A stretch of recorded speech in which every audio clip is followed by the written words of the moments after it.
Reconstructed part of it in the Roads and Grounds by the Civilian Conservation Corps, the CCC, from 1937 to 1942. In 1942, they found something else for him to do.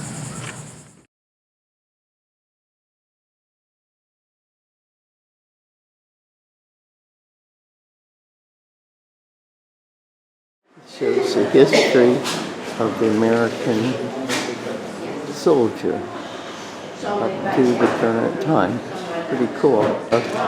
History of the American Civil War.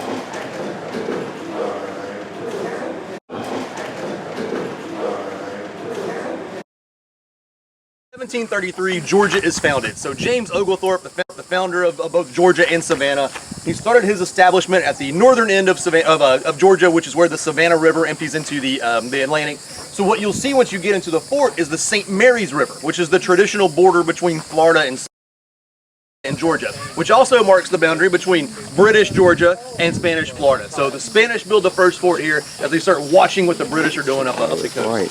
The fort here is begun in the 1840s. It's part of the, one of you noted, this looks like Fort Point in San Francisco. There were 3 systems of American fortifications. The first was right after the Revolution. They built forts to protect about 13 very important American harbors. The second begins just before the War of 1812 because they felt that a war was brewing. So they built some more forts. Those were only one story tall, but by the 1840s, the third system is now in play. So the third system will all be 2 stories or more of guns. And as you get closer, you'll see that there are 2 here. Area.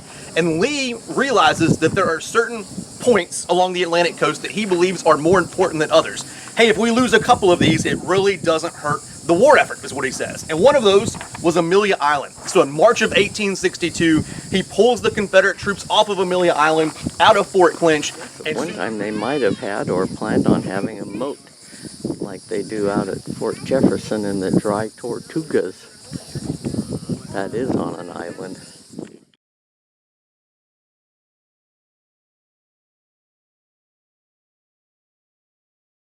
Around down there, I suppose they could have had men with guns going out through those holes. Today, it's families on the beach.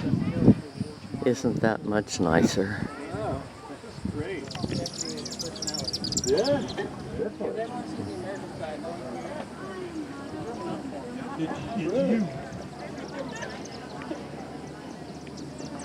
So this is St. Mary's River out here. I don't know how far inland it goes. Yeah, this is Georgia up there. This is the border. These guys got smart. They got a track here, and they even give you some numbers that have to do with the distance that you're shooting out there. But they never had to use them here. Another guard room on the other side of the entrance. And we have George up there. Of course, these are all World War II things. It's almost been a year now. Jeez. These cigarettes are like a year old. I gotta watch this. By the way.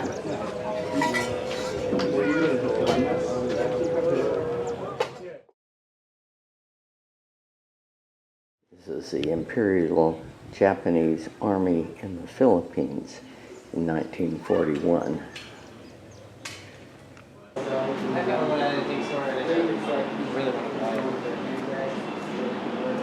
Would have been a guard room in the Civil War.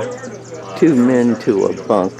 They do have a fireplace as it gets cold, but right now it's set up for World War II. And they were never attacked, which was a nice thing for them. Here. Machine guns. That's interesting. Guys in here are Germans.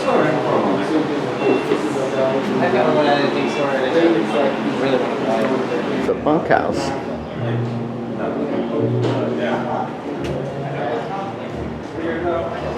And we did station some troops here in the Civil War and in World War II. There were submarines off the coast, but no action here. 5 rounds in their magazine pouch. They will withdraw that ammunition, load it in, and then throw the scrimper clip to the side. That was the way the modern military rifle was during World War II, or the British, the French, everybody that had rifles at that time. Whenever y'all are ready, go ahead and open fire. As long as it's going away.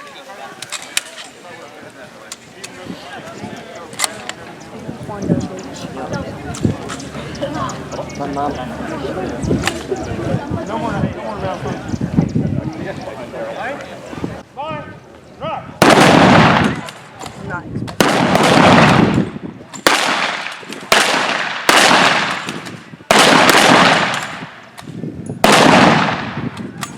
Successor to the Papa-Shaw, which is the bullet hose we're all accustomed to from World War II movies and games. Go ahead and fire whenever you're ready.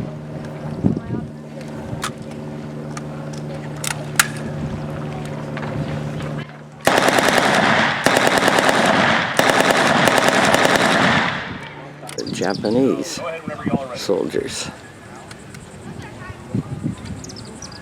We'll use 5 rounds for clips.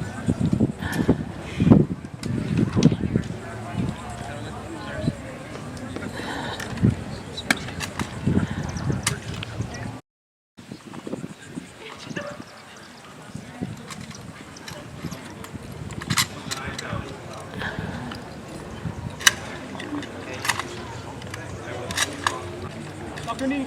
Go box.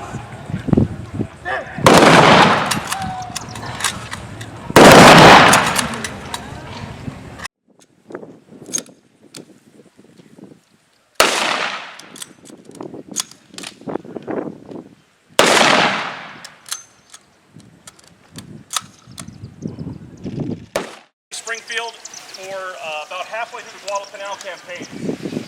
While they were moving through, they stuck with this weapon because you get 5 rounds, you have to take your time and aim it at your target.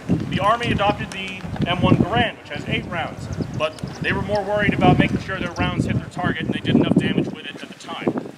So it is chambered in 30-06. Go ahead and fire whenever you're ready.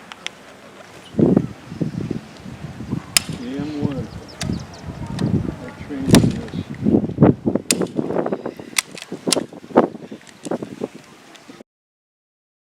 Set up for the Coast Guard, and they certainly were here in World War II.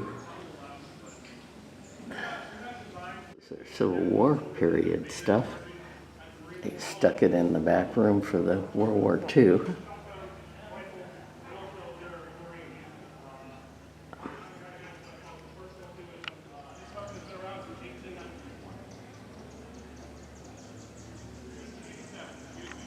With that uniform, General Duncan Lamont Clinch. This is Fort Clinch.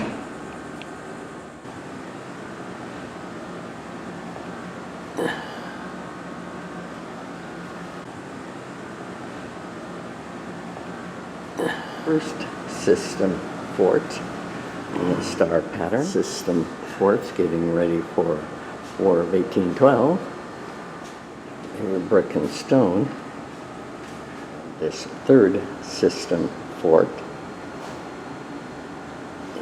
we've seen third system, and this is Fort Clinch here.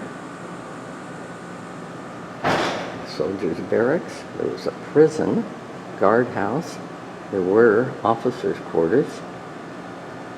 That's a storehouse, and we have guns ready and waiting.